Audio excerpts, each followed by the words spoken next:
This podcast is supported by Invesco. Why invest in ETFs? Because there's a solution for whatever your portfolio needs. Whether you're exploring ways to manage volatility, seeking income and diversification opportunities, or looking for tax management strategies, Invesco has over 200 ETFs to help you meet your financial goals. Discover the possibilities at Invesco.com/ETF solutions. Before investing, consider the fund's investment objectives, risk, charges, and expenses. Visit Invesco.com for a prospectus with this information. Read it carefully before investing. Risks involved with investing in ETFs, including possible loss of money. ETFs are subject to risks similar to those of stocks. Invesco Distributors, Inc. So by now, I think you have realized that many of the cash management apps or cash platforms, or even a lot of the banks with all sorts of different kind of bank accounts, they have all reduced their interest returns on cash, right? And recently, there's been a little bit of discussion asking, hey, is this going to be like the new normal? Is it going to stay like this? What's going to happen with cash interest rates going forward? And I thought maybe we should talk a little bit about it. I'm going to share with you how do these companies actually make money out of your cash, and why is it like this, and why I think within the next 3 to 5 years, it will stay this low. Good morning, everyone. I welcome you to another day with the Financial Coconut. In our podcast, we're debunking financial myths, discovering best financial practices, and discussing financial strategies that fits our unique life. You get it. Ultimately empowering us to create a life we love while managing our finances well. And in today, we're going to spend some time to understand how these cash management platforms work and finally come to a peace and conclusion as to why I believe that within the 3 to 5 years time period, interest rates will stay very, very low. So I got inspired to talk about this topic today because I was seeing a lot of discussion online where people were posting like, hey, are there safe places to put my money? Because these days the interest rates are so low with all the banks and the cash management platforms. And I was like, yeah, it's going to stay like that for a while, man. And there's a reason why, and I thought maybe we should talk a little bit about it so that everybody gets a clearer idea as to why these interest rates will stay like that for a while, and kind of accept the reality and see how to move forward from here, right? If you're expecting suddenly in the next 1 year or so, interest rates going to come up, you're going to get more money bang for your buck with all these different robo-advisory or different bank accounts, probably very unlikely. So that's why we are here today.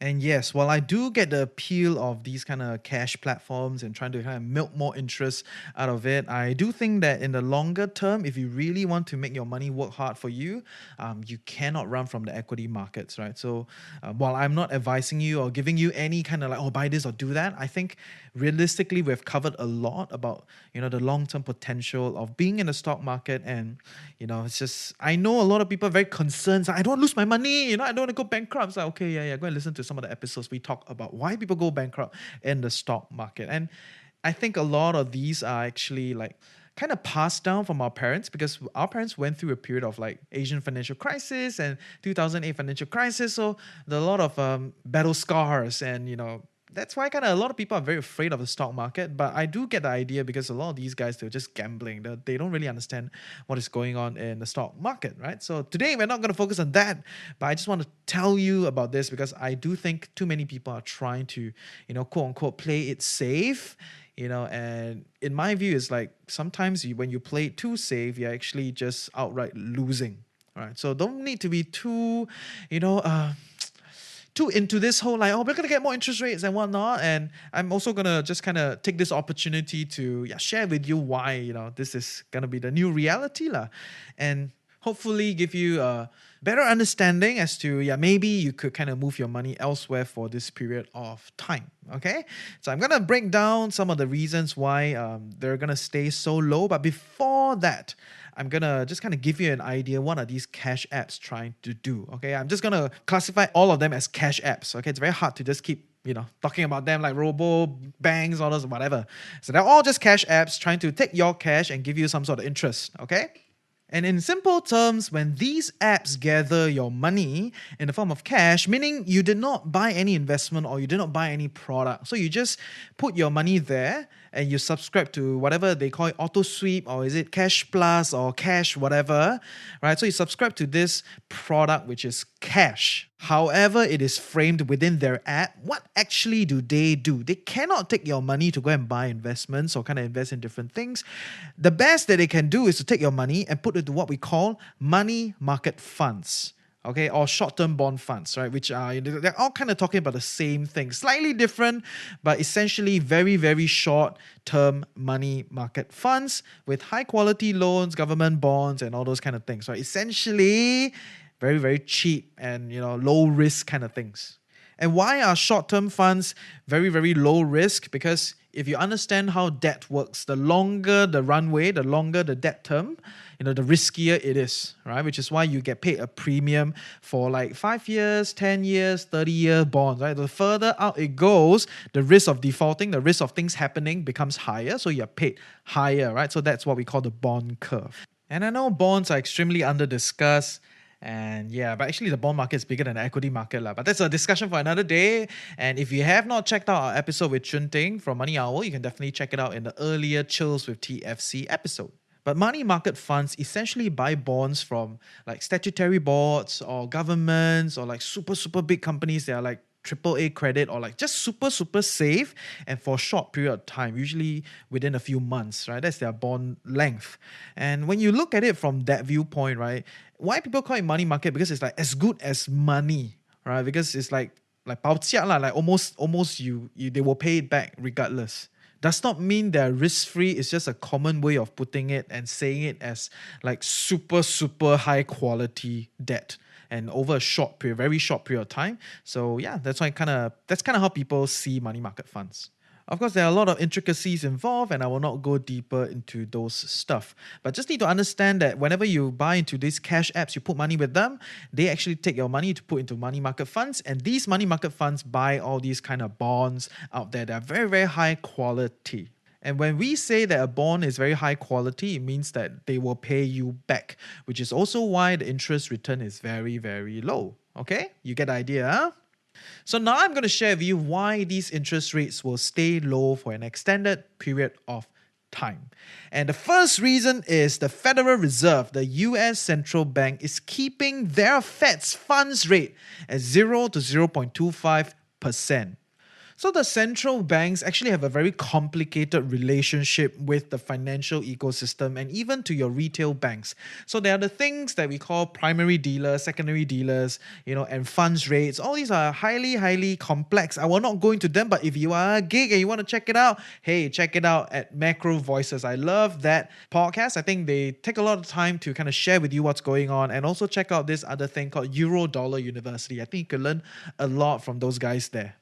But one thing I feel that you need to know is that the Federal Reserve is the leading central bank in the whole world. Meaning, if they reduce their interest rates, everybody kind of joins in, right? So they set the tone, they set the benchmark. And actually, the Federal Reserve does not have the ability to directly influence the ultimate transaction rates. So things like your LIBOR, your SIBOR. So those are the real interest rates that end up occurring on the ground. That means based on what you get your mortgage loans or the bonds issuers, they ultimately have to decide their final rate on their own. The Fed don't actually get to influence it, but the Fed acts as this referee in the game. They set the tone. So if they decide that the tone is going to be 0 to 0.25%, everybody is going to bring it down, or most people are going to bring it down. So all the other central banks will bring down their interest rates, and then, all these other bond issuers will bring down their interest rates. So it's like a ripple effect. Generally, this is what is going to happen. So do not confuse it as a linear relationship, thinking that, Fed bring the rate down means everybody brings the rate down. It does not work that way. There are a lot of, different mechanics in between of bond issuance, of market pricing, and whatnot. But understand that the Fed acts as the referee, they set the tone, and if they decide to bring their interest rates down, which is what they did, it will send ripples through all the bond markets. All the debt-based instruments will come down in terms of their interest returns. So same thing happened in Singapore, same thing happened to the Singapore bond markets. All the new coupons, all the new bonds being released are priced lower, cheaper, lower coupon value. So the idea is because the money market funds do not have, very high interest, short-term bonds that are very high quality to buy, so they make less money, and then your cash apps make less money lah, right? So then ultimately, when it reaches you as a retail guy, your interest also comes down. So it sets the new tone. Everybody gets priced down. Of course, I'm recognizing that the bond market is a lot more complicated than this. I'm not trying to tell you this is exactly how bonds work, but to understand why cash apps are paying less interest returns, this is one of the main reasons. And the next reason why I believe that these cash apps will continue to pay you at around these rates is because I'm expecting global interest rates to stay low for the next 3 to 5 years. This is a little bit of a macro stuff. We'll talk about this after a word from our sponsor. So, to understand why interest rates came down to begin with, you need to understand what the central banks are trying to do. When the economy is not doing so well, the central banks usually do two things. One, they reduce the interest rates so that they can spur borrowing, right? More people borrow. You see your LIBOR rate, your SIBOR rate, they all come down. It means it becomes cheaper to refinance your house, it becomes cheaper to get a mortgage, it becomes cheaper to spend. So, in that sense, they're trying to stir the economy and just kind of, promote people to spend money and spur the economy back together. So that's one way to do it from the central bank's strategy, which is to reduce interest rates. The other way is to increase money supplies, to let more money move within the ecosystem. And there are many ways to do that, whether it's to reduce the bank reserves or whether it's to buy government debt within the ecosystem. But we'll not talk about that part. Essentially, you need to understand what the central banks are trying to do, because the global economy is in a little bit of a frenzy, and because I think this COVID pandemic is going to last for quite a while longer, right? I'm pretty sure nobody expected it to last this long, but one thing led to another thing, and we are in this current situation of a global mess. So very highly likely it will last at least to the end of this year, and then next year will only be a settling of the situation, and then you'll start to see people start to invest more and invest in the real economy, not speculating in the stock market. It's very different, yeah.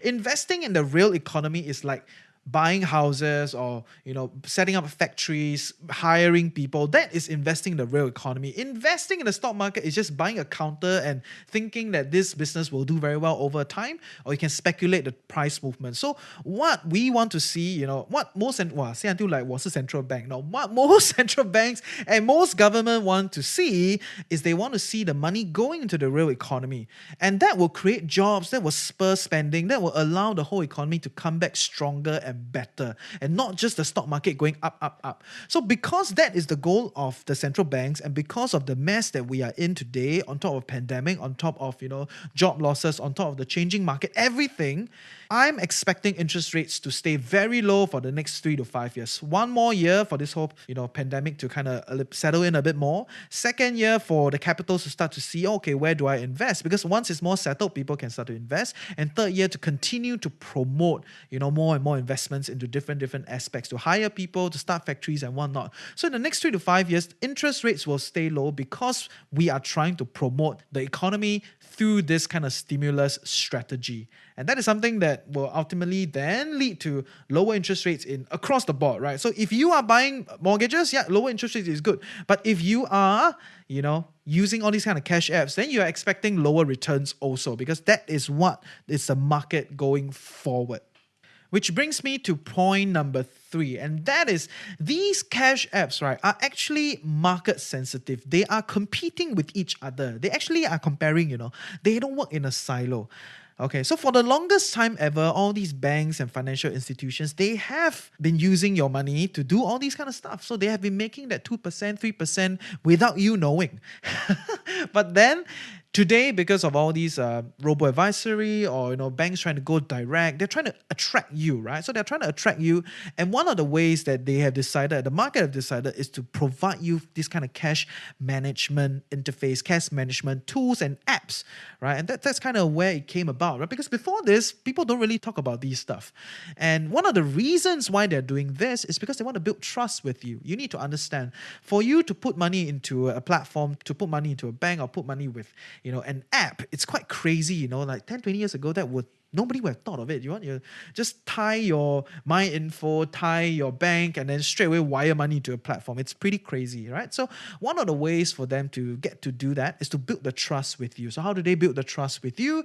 They give you a little bit more incentive on cash. And it seems like you are not taking up any risk, but then you put your money with them. So over time, you build this trust. So your inkling, right, just from a psychological standpoint, your inkling is that you will very likely use their investment service, use their insurance service, use their banking service because you have already used their cash management platform, right? So this is a lot of a marketing strategy, a lot of a trust building strategy from the robo companies or from the banks to you, right? So all these cash apps are very much a marketing strategy, and they don't really make a lot of money from giving you this kind of returns.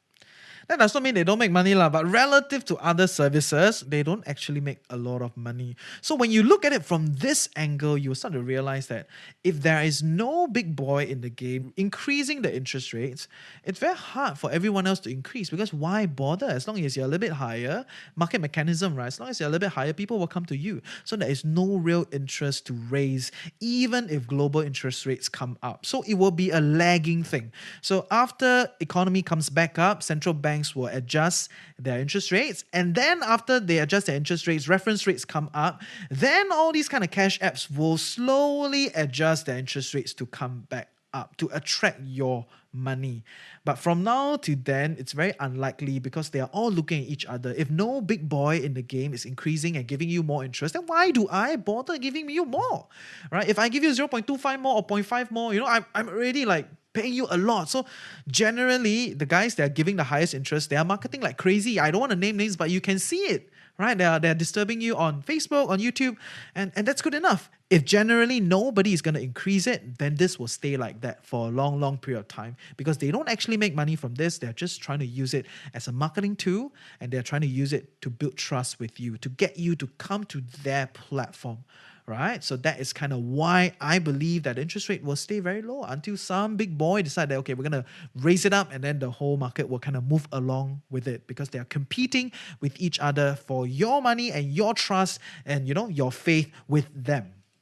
Okay, so to sum it up today, essentially these are the three reasons why I believe a lot of these interest rates from the cash apps will stay very low for 3 to 5 years. And number one is because the central banks are putting rates near zero, right? So the US central banks, the Federal Reserves, set near zero, which will affect all other debt-based instruments across the world. Number two is the low interest rate environment will stay for 3 to 5 years, because these central banks are trying very hard to stimulate the economy, by keeping interest rates low so that you borrow more, you spend more. So they are trying to do it. And in no time, they will not raise it within a short period of time, because the world is still in a mess. So 3 to 5 years. The third point is these cash apps are actually using this as a strategy to compete with each other. They're trying to build trust. They're trying to, get you on their platform. They don't actually make a lot of money. So they will price themselves very competitively. Unless some big boys in the game are changing it, you will see cash, interest rates stay very low. So I hope you learned something useful today. See ya!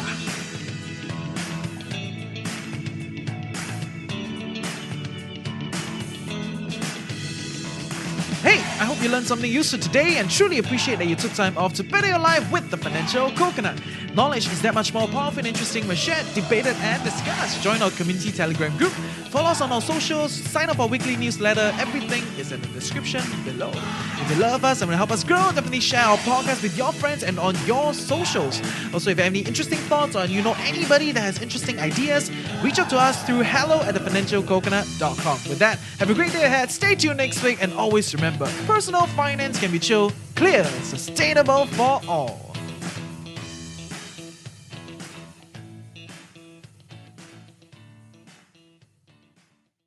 Woohoo! Okay, I hope you guys learned some cool stuff today.